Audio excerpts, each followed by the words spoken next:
If you follow a financial or business related YouTube channel, I'm quite certain you've seen The Wolf of Wall Street at least a dozen times. It is a fantastic film that has gone on to inspire a generation of jerkish salesmen all across the world. But there's one sentence in particular that still irritates me after all these years. An IPO is an initial public offering. It's the first time a stock is offered for sale to the general population. Now, as the firm taking the company public, we set the initial sales price, then sold those shares right back to our friends. Look, I know you're not following what I'm saying anyway, right? That's okay, that doesn't matter. I was following. No, I was following. It is significant. I even had my pen and paper ready to jot down some ideas.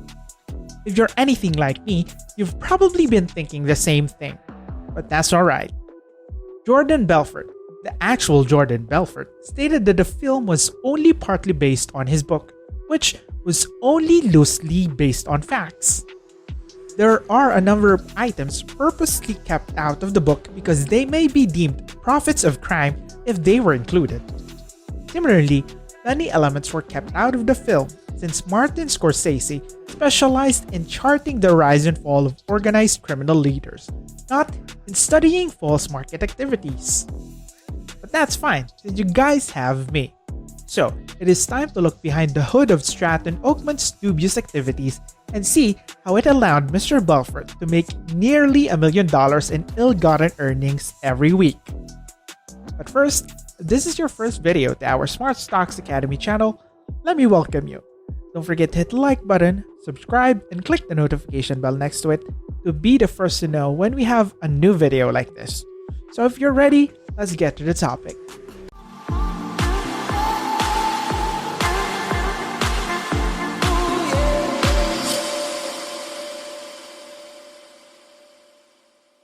When Jordan Belfort was let off from his position at LF Rothschild, a New York-based stock brokerage, his career took off. Purchasing stocks before the year 2000 was not straightforward as going online and entering a ticker symbol. People then would actually phone a live person, stockbroker, and direct them on which stocks to purchase and which equities to sell. Actually, it was more frequently than the other way around, with the stockbroker calling their customer and telling them what to purchase and sell. The same might be said about obtaining information. If you want to know what price of GME is in 2022, all you have to do is type it in Google and voila! And back then, to find out what the market was doing in the 1980s, you had to either wait for tomorrow's paper or phone your broker. As Matthew McConaughey so eloquently puts it, nobody, not even Warren Buffett or Jimmy Buffett, knows if a stock will move up, down, sideways, or in circles, least of all stockbrokers. So why did they do it in the first place? You and me, the brokers, we're taking home cold hard cash via commission, mother. Right. That is accurate. By processing these deals, they earned a lot of money. We are so accustomed to zero commission brokers these days, but this has not always been the case. It wasn't uncommon for deals to cost as much as 2% of the entire value of the assets being transferred in the 1990s. A stockbroker would generally get 1% of it, with the remaining 1% going to the business where the stockbroker worked. Jordan Belfort would eventually go to work for Investor Center. But in truth, Jordan worked for a number of organizations similar to this, although the movie represents these sort of activities quite accurately. These are over-the-counter brokerages, which is not to be confused with exchange brokerages such as LF Rothschild. Trades on public exchanges are made easier with the help of exchange brokerages. They would have a team of real individuals on the New York Stock Exchange floor calling out deals on behalf of their stockbrokers in the office, who would be relaying trades from their clients.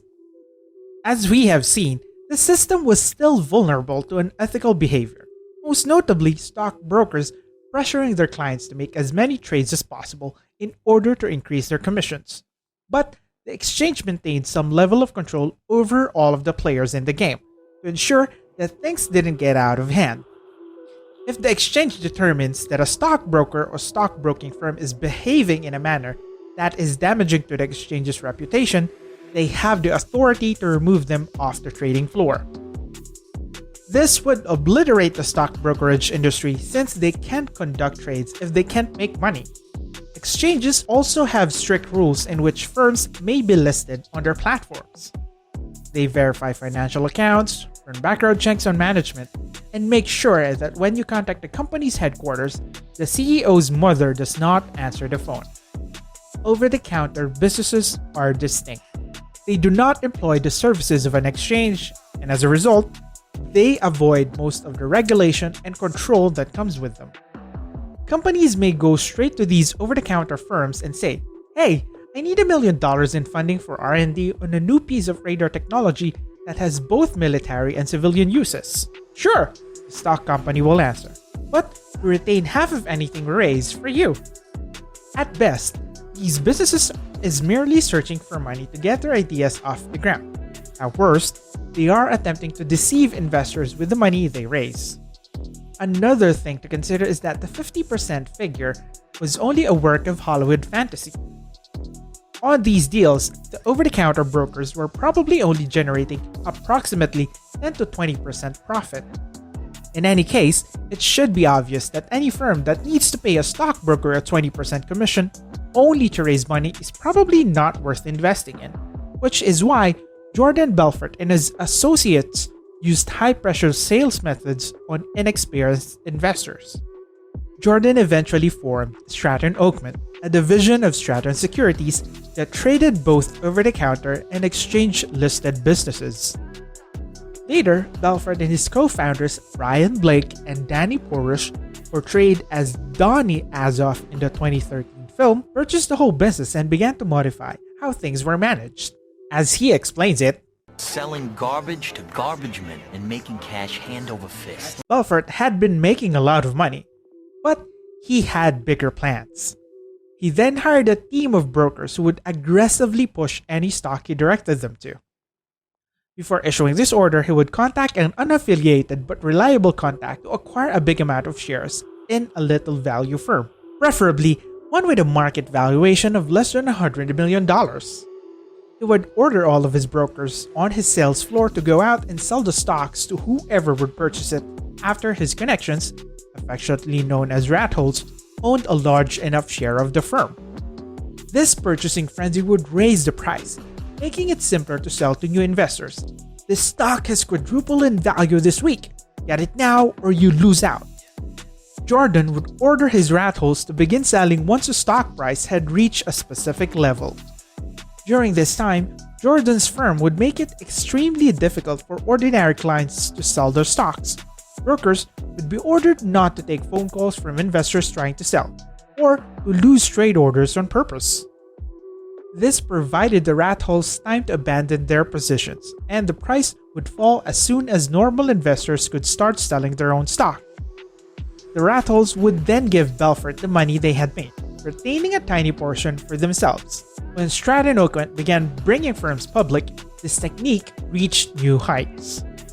When a firm is listed on public market, it is known as an initial public offering.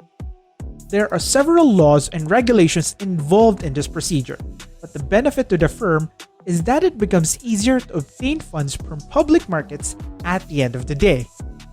Businesses will employ an underwriting firm to help them through the process while also taking part of the risk.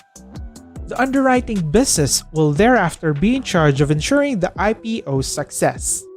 A successful initial public offering simply implies that all of the company's shares are sold at or above the agreed upon price. Normally, corporations would go to investment banks for underwriting, but Stratton Oakman was able to woo select companies to employ their services instead during its heyday. You'd think that the reintroduction of public exchanges into the equation would have slowed down Belfort's schemes. He dealt in over-the-counter equities in the first place because he didn't want to deal with the regulation and attention that comes with public markets. Jordan, on the other hand, did not let it stop him. In fact, he devised a technique to make the most out of both systems. Jordan would tell his rat holes to go out and buy shares in a firm he was going to go public with. The firm would then go public, and he would tell his army of brokers to sell the IPO stock to everyone they knew. This would raise the stock's price, just as it had previously, but this time, because it was traded on a public exchange, it would draw the attention of additional investors who had no idea who Stratton Oakmont was. People would only hear that an IPO was up by 50% at open and want to join in on the activity. The rat holes may then take advantage of the purchasing frenzy to quietly sell their stocks, making a tiny profit. Jordan created the ultimate money-making fraud by combining the uncontrolled atmosphere of the over-the-counter activities with the inherent confidence investors had in publicly listed equities. That is how you build $22 million in 3 hours! For those of you who haven't figured it out yet, this is what's known as a pump and dump. And it is how Belfort got his millions. For a time, it appeared as if these ideas were becoming obsolete.